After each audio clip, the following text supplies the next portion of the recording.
Hi, this is Steve at the Listening Post, and today we're at the Gilroy Garlic Festival with Brad Wilson, blues guitarist. How you doing, Brad? Thanks, Steve. Thanks so much for this opportunity to promote my new record, Blues Magic. Blues Magic. Tell us a little bit about it. Blues Magic is 11 brand new songs that I've written and spent about a year recording. We worked at a great studio in Bakersfield, Americana recording. Okay. And a lot of the songs started out on acoustic guitar, and then I would bring them into the rehearsals with the band and let them get kind of an electric sound to them. And I was lucky enough to have some friends in Los Angeles, so I could go down there and do some of the recording at a studio called Gilroy Studios.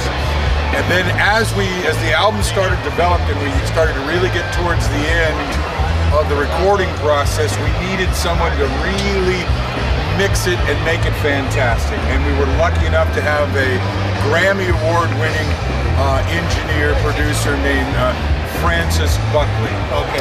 He'd worked with Quincy Jones. He did Alanis Morissette's Jagged Little Pill. He's done a lot of really big records. And so he came in and mixed the album for us. And Blues Magic really came to life and was finished fine. Francis didn't really produce the record. I worked most of the production. I would work with the engineers. Okay. And the engineers, each one were specialists in their area. And so consequently, if we were doing drums or we're doing guitars or vocals, I would work with them to really bring it to the technical point.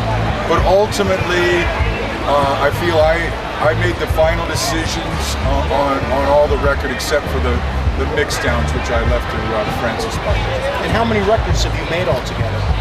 Well, this record was probably my 15th record, so I've been making them a long time. You're feeling comfortable in the studio. I do. You know, and it's always a struggle. It's always a struggle with the artist as a songwriter trying to work through the recording equipment and to the final mixed product, because there's always challenges with the sound. There's always challenges with the way it started out, maybe on your acoustic guitar where you thought the song was to where it finally arrives. But this record, Blues Magic, for me it was everything I wanted it to be. I was extremely happy with everybody I worked with, and at the end of the day, and when I put it on and listen to it, I feel really good about it. I'm really excited. So when I sell it at the shows, like today at the Garlic Festival, you know, after the show we'll be meeting with people, and I feel really good that they're taking it home and listening to it, because everything turned out just exactly the way I wanted it. Well, about a year in the making. The songwriting process is the longest part of working on a song, on an album. The songs, you have to come up with 11 good ones, 11 great songs, and you really want to have the lyrics and the arrangements, the melodies, the grooves, the rhythms. You want all that to be quality, and so it's a lot of, you know, you'll maybe make a demo of the song and then come back and listen to it at home. And you think, well, that's not right, or that, and then before you get to the studio, you've actually went through a lot of rough drafts of the song. And you would also do the arrangements for the rest of the band? Yes, I do all of the arrangements. I work, you know, one of my philosophies is to find the most talented people you can work with, and then in some respects get out of their way, you know. Sure. Because these people are very good at what they do. I'm actually a fan of the musicians that are in the band, and so I listen to their ideas and I don't try to fence them in too much on the work they do. I want them to do what they do. They're specialists, they're really good at what they do, and I want them to feel good about the music that they put on the record. So all 11 songs are original compositions? They are all songs. I'm a songwriter from way back, you know, with when I went to Los Angeles from the Bay Area originally, and all the groups I've worked with, and then I was lucky enough to be involved with NBC, The Passions television show. I heard about that. And again with working with John Carpenter. you know, one of the biggest breaks that happened to me was that I was in the recording studio in Los Angeles, and next door was John Carpenter working on the Vampires movie. And he was working with Steve Cropper and Duck Dunn, two very famous musicians. Booker T and the MGs, absolutely. They were making a great record, but they got to this one scene, and he'd been ducking in to the recording studio next door, listening to what I was doing.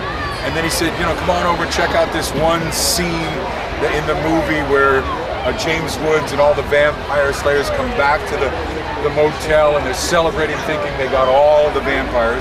They didn't, of course, because there's a lot more movie to go. And he said, I've been listening to a song you've been recording, I think it'd be perfect for the movie. And it was a wonderful opportunity for me because it was the only song he had with vocals on it. He moved it to the front of the soundtrack album, and the soundtrack came out, and the movie went to #1, and the soundtrack was awarded an Academy of Science Fiction and Horror. The Saturn. The Saturn Award, thank you, and so it was a huge break for me. I mean, you know, as a songwriter, get that kind of, you know, opportunity to get your work out there, and that's really opened up a lot of doors for me. Now I understand you play a special guitar.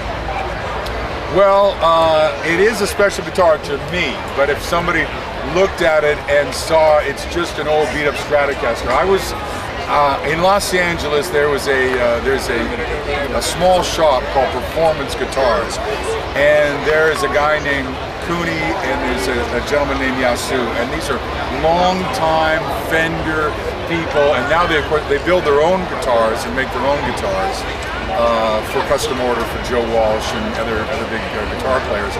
But they had put together out of all their spare parts this one guitar that they kept in the corner that they would use as a loaner, and people just sitting there would play it, you know, to keep them busy while they say, take it home if you have to have a spare while we work on your main guitar.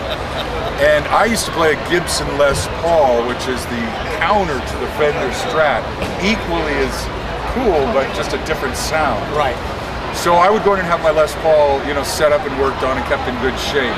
And then one day I went in there and I said, you know, I'm thinking of playing a Fender Stratocaster at my shows. And they said, this guitar right here, you know, check it out. It'll give you the feel of a Fender. I took it home and I played it, and I come back and I said, Cooney, Yasu, I love this guitar. Why don't you just sell me this one? They said, oh, it's made out of spare parts.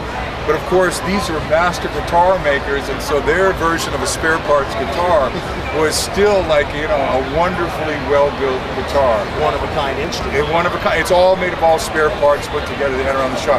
I love it. I'm going to play it today. I've been playing it for the last few years. It's on the record Blues Magic, and I love it. It's got a unique sound because of all the different parts they put together, and because of Performance Guitars are masters at what they do. All right. Well, I'm really looking forward to it, Brad. Thanks a lot for speaking with me.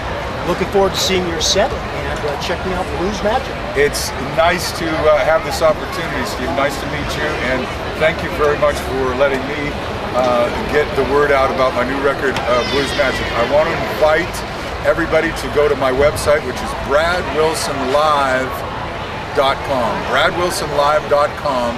And I've got a lot of MP3s, videos, and tour dates, and we keep a blog of where we're playing.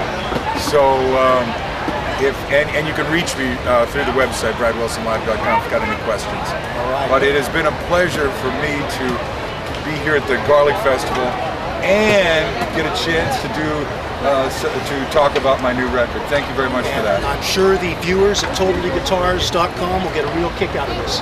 Thanks again, Brad. Well, to all you guitar players, don't put it in the case. Lean it up right against the wall or on a stand and have it there, because you never know when you're going to feel like hitting a lick. That's it. Thank you so much, everybody. Thanks again, Brad. Thank you. Rockin'.